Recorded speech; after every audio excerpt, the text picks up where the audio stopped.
The wind moves through the trees first, slow, careful, like it's searching for something it lost. The leaves scrape against empty wood, doors hanging open, homes standing exactly where they were built. Fires once burned here. Voices once filled this place.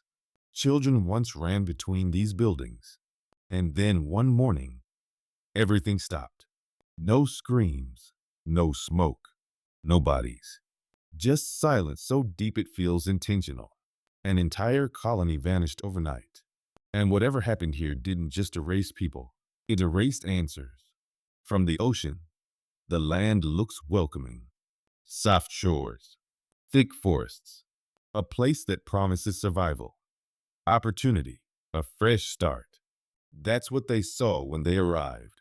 A new world, far from old fears, far from crowded streets and dying cities.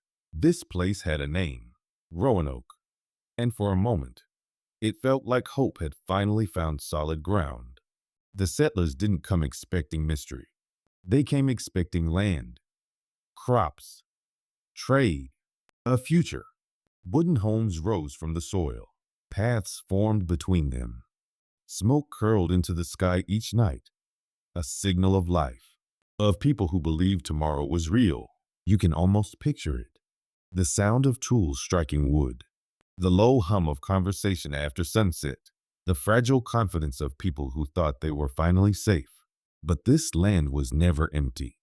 The trees watched, the water listened, and beyond the edge of the colony, unseen eyes may have been paying close attention, because survival here was never guaranteed. Food was uncertain. Supplies ran low. The ocean that brought them also cut them off. And every day, the forest pressed closer, dark and patient, like it knew something the settlers didn't. They were not alone, even when it felt that way. Nearby tribes moved through the same land, guided by knowledge passed down through generations. Sometimes they traded. Sometimes they vanished back into the trees without a sound. Allies and threats were hard to tell apart. Trust was fragile. Hunger makes people desperate, and desperation changes how decisions are made. Then something happened that forced a choice, one that would echo long after the last footsteps faded. The colony needed help, supplies, reinforcements. Someone had to leave. Someone had to cross the ocean again, trusting that this place would still exist when they returned, that the people would still be here, that nothing would change. So one man left. He promised to come back. And before he did, they agreed on a sign. If danger came, if they were forced to leave, they would carve a message. One word, a clue, something simple, something clear. It was meant to be a safety net, a way to explain the unexplainable. Then the sea closed behind him, and the colony was alone. Time passed differently after that. Days stretched, supplies thinned, storms battered the coast. The forest kept its secrets. No one knows what nights sounded like then, what fears crept in when the fires burned low, what whispers filled the dark when hunger set in. But something changed. You can feel it in the silence they left behind. When the ship finally returned, it didn't arrive to cheers. It arrived to emptiness. No movement, no smoke, no people rushing to the shore.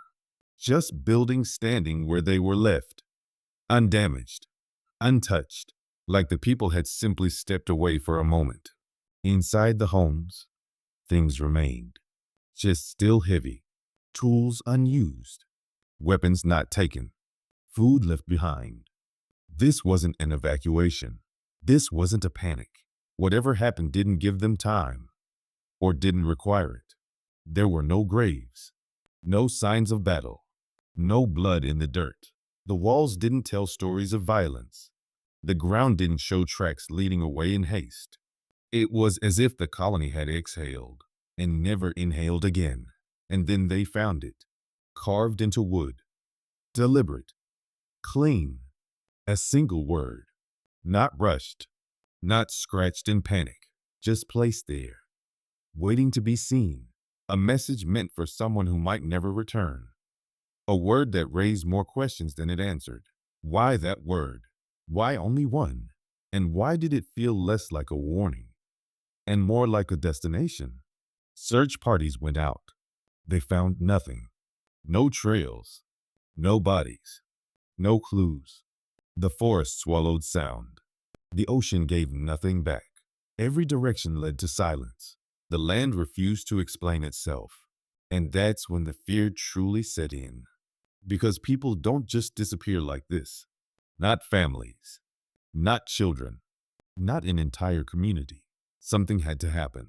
Something big, something quiet, something planned, or something watching patiently until the moment was right. Stories began to form in the absence of facts. Whispers of betrayal, of starvation, of enemies that moved without leaving marks, of decisions made in the dark that couldn't be undone by morning. But every theory fell apart under one simple question. Where did they go? No signs pointed inland. No boats were missing. No evidence suggested escape or attack. Just that word, that single, haunting clue carved into wood, surviving long after voices were gone. And the longer you stare at it, the worse it gets, because it doesn't sound like a scream. It doesn't sound like fear. It sounds like intention, like a choice. Whatever happened at Roanoke didn't happen by accident. And it didn't end that day, because centuries later, we're still standing at the edge of those trees, asking the same question they never answered. What made an entire colony leave everything behind and vanish without a trace? The word stayed behind when everything else was taken by silence. It sat there, carved into wood, exposed to rain and wind, as if it wanted to be found, not hidden, not buried, left on purpose. And the more you think about that choice, the more unsettling it becomes. Because messages like that aren't written for strangers. They're written for someone specific, someone the colony believed would return, someone they trusted to understand. The search began immediately, but it wasn't confident. It was cautious. Every step away from the empty homes felt heavier than the last. The forest didn't open up. It closed in. Trees blocked sight lines. The ground swallowed footprints. Sounds died quickly, like the land itself was absorbing them. No cries, no signs of life, just the feeling of being watched without ever seeing eyes. They followed the edges first, paths that should have been worn by daily use. Nothing. Then farther out, still nothing. If dozens of people had moved together, there should have been signs. Broken branches, trampled ground, camps, graves. But the land offered none of it, almost like it was erasing the trail as fast as it was made. That's when the theories began, even if no one called them that yet. Quiet ideas passed between whispers. What if they were taken? What if they were forced? But forced by who? No enemy had left marks. No weapons were missing. No defenses were broken. The colony looked, respected, as if whatever happened followed rules the settlers understood. And that's what made it worse. Because if violence didn't drive them away, something else did. Something strong enough to make parents abandon homes. Strong enough to make people walk into the unknown without supplies. Strong enough to make them leave behind everything that kept them alive. The word they carved became the center of everything. People stared at it longer than they searched the land. They said it out loud, testing how it felt, trying to hear fear in it, trying to hear hope. But it carried neither, just direction, just meaning that only the missing understood. The locals knew that word. When asked, their reactions shifted. Some avoided the question. Others answered carefully. It wasn't a place of safety. It wasn't a name whispered lightly. It was tied to land deeper inland, land with history, land where boundaries were understood long before settlers arrived. And that raised another question no one wanted to ask directly. What if the colony didn't disappear? What if it moved? If so, it wasn't a retreat. It wasn't an escape. It was organized, agreed upon, planned enough to leave a sign. But planned under what conditions? Hunger? Threat? Promise? Because leaving behind food and tools only makes sense if you believe you won't need them anymore, or if you believe staying is worse. Some suggested they joined another group, blended in, disappeared slowly over time. But that doesn't explain the silence. No stories passed down, no traces found later. People don't just absorb dozens of outsiders without memory, especially not children. Others whispered about sickness, something unseen, something that made staying impossible. But disease leaves evidence. Graves, panic, disorder. Roanoke showed none of that. The homes were too calm, too intact. This wasn't a place abandoned in chaos. And then there were the ideas no one wanted to say too loudly, the ones that crept in at night, the forest ideas, the ones shaped by shadows and long silences.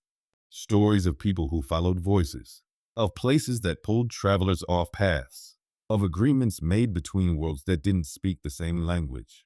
Those stories weren't written down.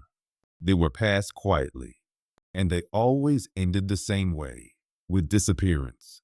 The land around Roanoke had rules. The locals knew them. The settlers may have learned them too late, because sometimes survival isn't about strength or numbers. Sometimes it's about knowing when you don't belong. The search ended without answers. Ships came and went.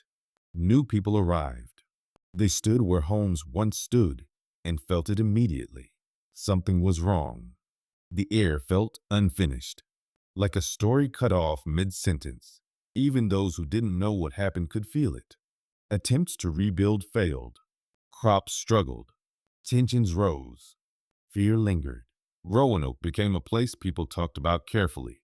A warning wrapped in a location. Proof that this land could give and take away just as easily. And that word? It never stopped echoing. Because it wasn't random. It wasn't carved in panic. It wasn't scratched by someone running out of time. It was placed with intention.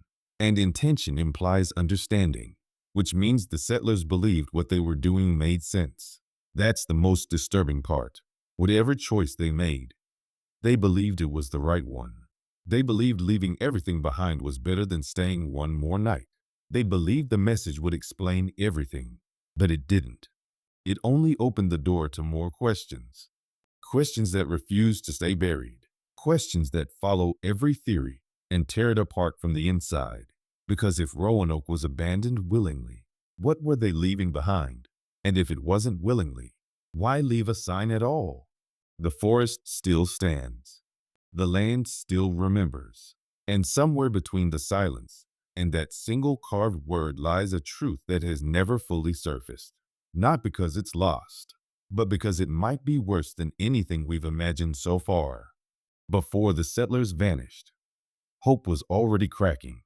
Not breaking yet, just enough to let fear seep through. This wasn't the clean beginning they imagined. The land demanded more than they had planned to give. Food was never certain. Crops struggled. Salt air ruined supplies. And every day, the distance between them and help felt heavier, like the ocean had grown wider on purpose. At night, the colony changed. Fires burned lower. Conversations softened. People listened more than they spoke. The forest didn't sleep. It moved. Branches snapped where no one stood. Shadows shifted without wind. And when the dark settled in fully, Roanoke felt less like a home and more like a fragile bubble surrounded by something much older. Some settlers wrote about it. Not directly. Just small mentions. A sense of unease. Of being watched. Of sounds they couldn't explain. It wasn't terror yet. Just discomfort. The kind that grows quietly, feeding on uncertainty. Hope and danger lived side by side. One day brought trade and cooperation. The next brought hunger and suspicion. Trust wasn't stable. It leaned back and forth, never settling. The locals knew the land, but knowledge doesn't always come with kindness. And kindness doesn't always mean safety. There were warnings, not shouted, not dramatic, just subtle shifts. routes that were suddenly avoided, conversations that stopped when settlers approached, looks that lingered too long, then turned away. The kind of behavior that says something is changing, but no one wants to be the first to say it out loud. The settlers depended on relationships they didn't fully understand. Alliances formed out of need, not shared belief. And need has a way of blinding people to danger. When food runs low, when survival becomes the priority, lines blur. Choices feel smaller. Consequences feel distant. Inside the colony, pressure builds. Leadership fractured, not into chaos, but into quiet disagreement. Stay and risk starvation. Leave and risk the unknown. Trust the land. Or trust the people who knew it far better than you ever could. Every option carried fear. And then there was the waiting. Waiting for ships. Waiting for supplies. Waiting for someone else to make the decision. Waiting turns hope into anxiety. Anxiety into desperation. And desperation into actions no one talks about later. Imagine standing at the edge of the settlement, staring into trees that stretch endlessly in every direction. No paths, no signs, just darkness and depth. Imagine knowing that somewhere out there, people move through that space with confidence, with purpose, and you are standing still, slowly running out of time. That contrast breaks people. Something happened before the disappearance. Not a single moment. A buildup, a tightening, like a rope pulled slowly until it snaps without warning. The colony didn't collapse overnight. It weakened, quietly, day by day. Children noticed first. They always do. They stopped wandering as far. They stayed closer to fires. They listened when adults spoke in low voices.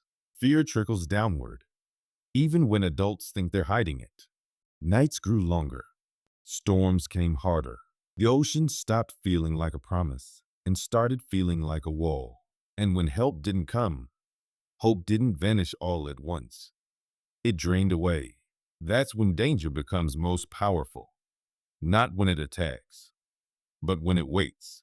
There are moments in history where survival demands a choice that feels wrong until it feels necessary. A choice that rewrites what safety means. The settlers may have reached that point. A moment where staying felt more dangerous than leaving everything behind. But leaving to where? The word they carved hints at familiarity, not panic, not randomness. It suggests a place known well enough to be named, a place discussed, maybe even visited. That means contact, prolonged contact, enough to build trust or fear strong enough to guide an entire community. And that raises another uncomfortable idea. What if the colony didn't fear the unknown? What if they feared what they already knew? Because sometimes the scariest thing isn't the dark forest ahead. It's the certainty of what happens if you stay right where you are. The land around Roanoke had history long before settlers arrived. Stories layered on top of each other, carried by people who knew which areas were safe and which were avoided. Knowledge passed down not as myth, but as survival instruction. The settlers may have learned that too late, or just in time. Nothing about Roanoke feels accidental. Not the timing, not the silence, not the message left behind. This wasn't chaos. It was controlled. And control under pressure often means someone else is influencing the outcome, whether through fear, promise, or force. By the time the colony vanished, the decision may have already been made weeks earlier. Quietly, carefully, without everyone fully understanding the cost. And that's what keeps this mystery alive. Not the disappearance itself, but the feeling that the ending happened before anyone realized the story was reaching its final chapter. Because whatever pushed them to leave didn't announce itself with violence. It whispered, and people listened. The question is, who was whispering? And what did they promise that was worth abandoning everything? The moment the colony vanished is the moment history holds its breath. One day, there were people. The next, there weren't. No warning written down. No record of panic. Just absence. And absence is harder to explain than destruction. When they returned and found Roanoke empty, The silence wasn't peaceful. It was wrong. Doors stood open like they were interrupted mid-motion. Homes felt paused, not abandoned. This wasn't the aftermath of a rush. It was the result of something decided calmly, then executed completely. If they left in fear, they would have taken food. If they were attacked, something would have been broken. If they were forced, there would have been resistance. But there was none of that. The ground didn't argue. The walls didn't remember a struggle. It was as if the colony agreed, collectively, to disappear. Think about what that takes. Dozens of people, families, children, elderly, all moving together, quietly, into terrain they didn't control, without leaving trails, without being seen. That doesn't happen by accident. That doesn't happen without leadership, without reason. Night is the only time that makes sense. Darkness hides movement. Sound travels less. But night also brings danger, which means whatever drove them out felt worse than traveling through unknown land in the dark. That detail alone should unsettle you. The sea offered no escape. No ships were missing. No signs of boats launched in desperation. The colony didn't flee outward. It went inward, toward land that swallowed evidence, toward trees that erased tracks by morning. And still, nothing was found. No camps, no bodies, no abandoned supplies along the way. Not even rumors that could be confirmed. The disappearance wasn't messy. It was clean, too clean. The searchers wanted to believe the colony survived somewhere else, that they adapted, that they were alive. But belief isn't proof, and proof never came. Instead, Roanoke became something else. A question carved into the landscape, a place people avoided looking at directly, because the more you stared, the more it felt like the land itself was complicit. People began asking the wrong questions. Who attacked them? What killed them? Those questions assume violence. But Roanoke doesn't show violence. It shows compliance. And that's far more disturbing, because compliance means persuasion, or fear so deep it looks like agreement. The word left behind wasn't a cry for help. It wasn't a warning. It was a statement. And statements imply certainty. Someone knew where they were going. Someone believed it was the best option left, which means the colony didn't vanish into chaos. It vanished into a plan that worked so well, it erased itself. That kind of disappearance doesn't come from a single cause. It comes from pressure layered over time. Hunger, isolation, threat, promise, knowledge shared slowly until the decision feels inevitable. At some point, staying became the most dangerous option. And once that line was crossed, everything else followed. What haunts this story isn't what we see. It's what we don't. No farewell, no hesitation, no trace of regret carved into walls or left behind in letters. Just that single word, calm, final, waiting. Roanoke wasn't destroyed. It was emptied. And empty places have a way of holding onto what happened there, of replaying it in silence, of reminding anyone who comes later that disappearance doesn't need noise. It just needs enough pressure applied for long enough. The question isn't how they vanished. It's why every trace of their movement vanished with them. Because even the best plans leave something behind, unless someone made sure they didn't. And if that's true, then Roanoke wasn't the end of something. It was the beginning of something we were never meant to see. The word is small, just a few carved letters, but it carries more weight than everything else combined. Because when people vanish without explanation, language becomes the only thing left to hold on to. And Roanoke left just one word behind. Not a sentence, not a plea, not a warning, a name. It wasn't hidden. It wasn't scratched in a corner where fear might have driven someone to act alone. It was placed where it would be found. Clear, intentional, as if the colony wanted to be understood, but only partially. Enough to point in a direction, not enough to explain why. Names matter. They mean familiarity. They suggest conversation. You don't carve a name unless you expect the reader to recognize it, which means this word was discussed before the disappearance, spoken aloud, repeated, understood by more than one person. That alone changes everything. This wasn't a last-second decision. It wasn't panic. It was planned. The colony didn't scatter. It moved with purpose. And the message wasn't meant to comfort. It was meant to inform. But inform about what? A destination? A warning? A justification?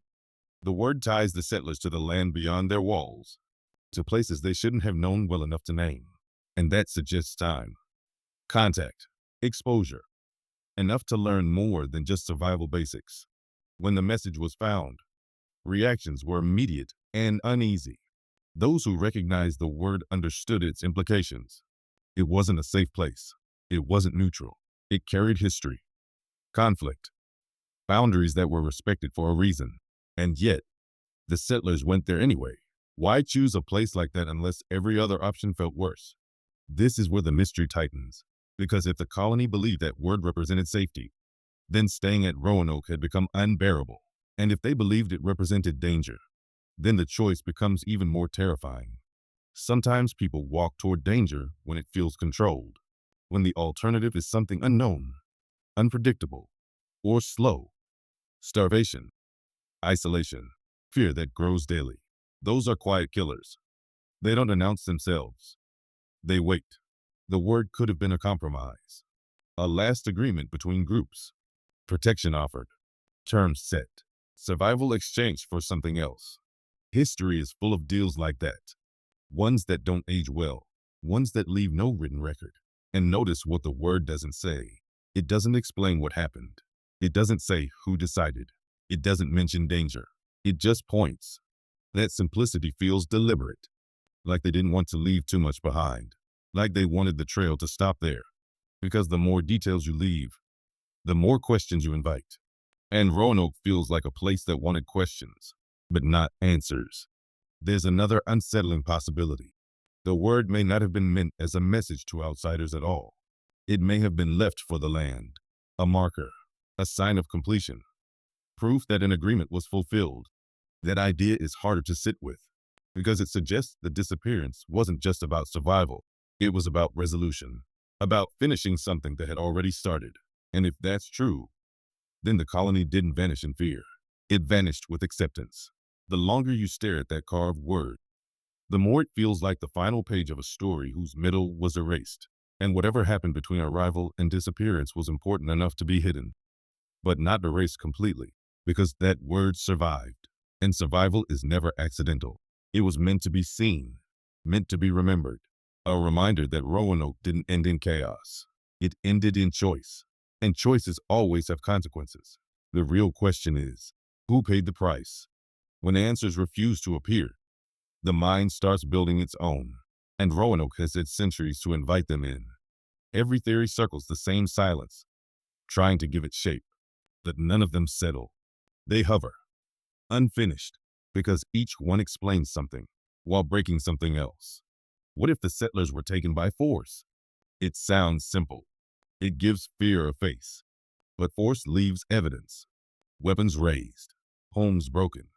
People resist when their lives are threatened. Roanoke shows none of that. No scars, no chaos, just calm abandonment. Force doesn't erase itself this cleanly. What if they starved? Hunger can drive people to extremes. It can push families to walk into danger together. But starvation leaves desperation behind. Empty storage, signs of rationing, burials. Roanoke's supplies were still there. Food wasn't taken. Tools weren't packed. That's not how hunger behaves. What if they blended in, joined another group, disappeared slowly over time? But people don't vanish without memory. Stories would survive. Faces would be remembered. Children would grow up. Yet no trace ever surfaced. No accounts that could be verified. It's as if the colony didn't merge. It dissolved. What if disease struck? Something fast. Something terrifying. But sickness leaves panic. Graves. Attempts to contain it. The colony shows none of that either. No hurried departures. No signs of collapse. Just absence. Every theory fails the same test. Roanoke doesn't look like a place where something went wrong. It looks like a place where something was completed. Then there are the darker questions, the ones people hesitate to voice because they don't fit neatly into history books. The ideas that sit just outside reason. What if the land itself was the threat? Not in a mythical sense, in a practical one. Hostile terrain, invisible boundaries, rules the settlers didn't understand until they crossed them. What if staying meant slow death and leaving meant a chance? The word left behind keeps pulling everything back to intent. Someone believed the solution lay elsewhere, not across the sea, not back the way they came, but deeper in, toward knowledge they didn't arrive with, but acquired. That suggests influence, not a sudden attack, not a violent takeover. Influence works quietly. It convinces. It reframes danger as safety. It turns leaving into the logical choice. So who had that kind of influence? The settlers weren't ignorant, but they were outmatched in understanding the land. Knowledge is power, especially when survival depends on it. And power doesn't need weapons to be effective. Another theory whispers from the edges. What if the colony was split? Not physically, but mentally. Some wanted to stay, some wanted to go. Decisions made under pressure don't always feel fair. And when fear is involved, majority wins, even if it costs everything. That would explain the order, the lack of resistance, the silence. Not everyone agrees, but everyone complies. History has seen this before. Communities moving together toward uncertain outcomes because staying feels worse than the unknown ahead. And when those movements fail, history often loses track of them. But there's still something missing. Why no trace after? People moving through land leave marks, even skilled ones, even careful ones. Trails appear, camps form, evidence survives, unless someone didn't want it to, unless the disappearance wasn't just physical, unless the colony crossed into a place where records stop. That's where the theories start to feel less like answers and more like warnings. Because Roanoke doesn't invite resolution. It resists it. Every explanation seems almost right until you look closer. And that's the danger of this mystery. The closer you get, the less solid the ground feels. Theories don't bring comfort here. They deepen the unease. They suggest that whatever happened wasn't random, wasn't chaotic, and wasn't outside human decision-making. It was chosen, and choices leave echoes. Roanoke's echo hasn't faded. It's just waiting for the right moment to be heard again. Because if one colony could vanish this completely, what else has history quietly erased? Roanoke refuses to stay in the past. It lingers, not as a solved puzzle, but as a warning that still feels unfinished. Every generation that rediscovers it asks the same question, and every generation leaves without an answer. That's not failure. That's the point. Because Roanoke isn't just about people who vanished.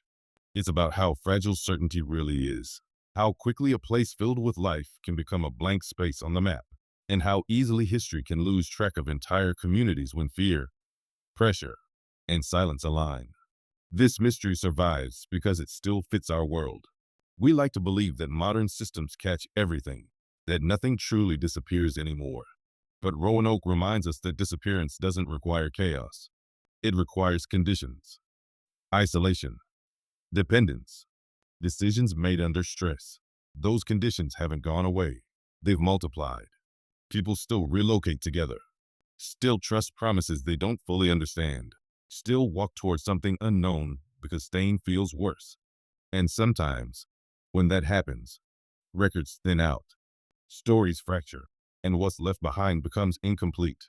That's why Roanoke unsettles people who study it.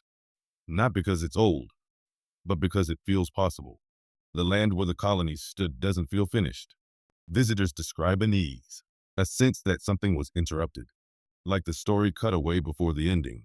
There's no monument that explains it, no final statement, just ground that absorbed a moment and never gave it back. And the word left behind still does its job.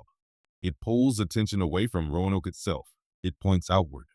It suggests the truth lies somewhere else, somewhere we haven't looked hard enough, or maybe somewhere we're not meant to look at all. That's how mysteries survive. They redirect. They keep you moving. They prevent closure. The absence of answers has become the legacy, and that legacy shapes how we talk about loss, about migration, about the limits of historical memory. Roanoke shows us that history isn't a complete record.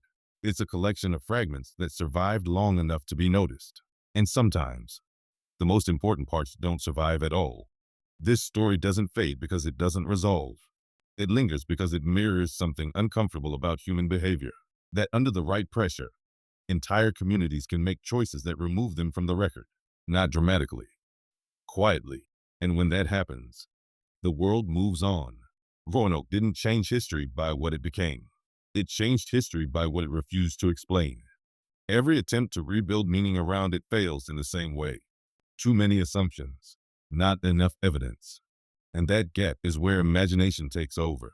But imagination isn't the enemy here. It's a response to silence. Silence demands filling. And yet, no matter how much we fill it, Roanoke stays empty.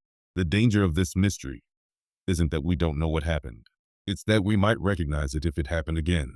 Because Roanoke isn't just a vanished colony. It's proof that under the right conditions, disappearance doesn't look like destruction. It looks like order. It looks like calm. It looks like a decision everyone agreed not to write down. And that should make us uncomfortable. Because if history can lose something this completely once, it can do it again. The only difference is whether we notice in time, or whether we'll be standing in another empty place someday, staring at a single clue, wondering how we missed the signs. There is a reason Roanoke never gives closure. Every time it feels like the mystery is narrowing, it opens again. Not outward, inward, towards something harder to define. Because the deeper you go, the less this feels like a historical problem, and the more it feels like a human one. People want an ending, a clear event, a moment where everything went wrong. But Roanoke doesn't offer that. It offers a slow tightening, a sense that whatever happened was already in motion long before the last night. And by the time the colony vanished, the outcome may have felt inevitable. That's what makes it unsettling. Nothing explodes. Nothing collapses. There's no single villain. Just pressure. And pressure doesn't need to announce itself. It reshapes behavior until the unthinkable feels reasonable. The land plays a role here, whether we want it to or not. Not as something supernatural, but as something indifferent. The forest doesn't care who enters it. The water doesn't promise return. The settlers believed they could tame this place. But belief doesn't change reality, and reality doesn't compromise. Isolation magnifies everything. Small fears grow louder. Small disagreements widen. And when you're cut off from help, every choice feels final. That's when people start listening differently, trusting different voices, accepting ideas they might have dismissed before. That's how paths shift. The settlers didn't vanish into chaos. They stepped into something they believed they understood. Whether that belief was earned or manipulated is the question no one can answer. And maybe that's because the answer isn't singular. Maybe multiple things were true at once. Maybe there was fear. Maybe there was hope. Maybe there was a promise that sounded reasonable under the circumstances. Human decisions are rarely clean, especially under survival pressure. And that's why Roanoke matters now. Because it strips away the idea that mysteries require dramatic causes. Sometimes the scariest outcomes come from ordinary reasoning pushed too far. The colony didn't need monsters. It needed enough uncertainty to make leaving feel safer than staying. The word left behind becomes almost cruel when you think about it that way. A reminder that someone believed this would make sense later. That someone trusted future eyes to understand the choice. But understanding requires context. And Roanoke lost its context when the people did. So all we're left with is a fragment. A direction without a map. A decision without explanation. That's why the mystery still breathes. Because it isn't locked in the past. It sits quietly in the present, reminding us that certainty is fragile, that communities don't collapse only from attack. They collapse from erosion, and erosion leaves clean edges. The scariest part of Roanoke isn't that we don't know what happened after they left. It's that we can imagine why they did. And imagination doesn't bring comfort here. It brings recognition. Because the conditions that erased Roanoke haven't disappeared. They've just changed shape. And somewhere, right now, people are standing at the edge of a choice they won't fully understand until it's too late. Just like Roanoke did. Roanoke ends the same way it began. With silence. Not the peaceful kind. The kind that feels deliberate. Like something is being held back. The land where the colony once stood doesn't explain itself. It doesn't defend what happened. It simply exists, carrying the weight of what it refuses to say. There is no final discovery, no hidden document waiting to be uncovered, no moment where everything suddenly makes sense. And maybe that's because the truth was never meant to survive. Maybe it left with the people who carried it, and it was never written down for a reason. The single word they carved still stands as the last human voice from that place, not crying out, not begging to be found, just pointing away. And that gesture feels intentional, like Roanoke wanted to redirect attention, not invite it. What if the mystery is not what happened to them, but what they chose to protect by disappearing? History assumes survival is always the goal, but sometimes survival comes with conditions, with compromises, with agreements that don't age well. And when those agreements are fulfilled, what remains isn't a record, it's absence.